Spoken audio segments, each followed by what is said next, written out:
Almirante jefe de la zona metro del Cantábrico, allá por la primavera del año 95, y un día aparecieron en mi despacho unos señores estudiantes que no tenía el gusto de conocer, presididos por él, que venían a ofrecerme ser copartícipe de la cofradía de la mesa de la sala. Y tuve el acierto de comprender que eran gente buena, gente que venía a dar todo y apoyarme. Y poco tiempo después estuve aquí,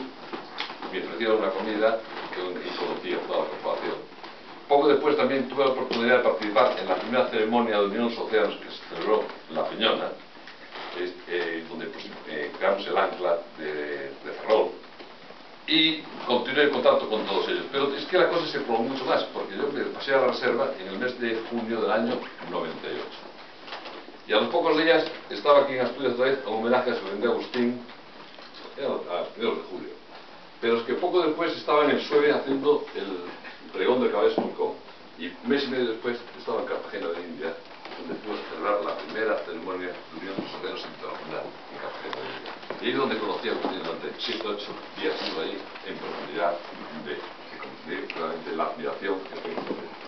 Después hemos tenido muchas cosas, hemos viajado mucho, hemos estado también en Uruguay, en Punta del Este y en Buenos Aires, hemos estado en Valencia, hemos estado en Palma, en Madrid muchísimas veces, y he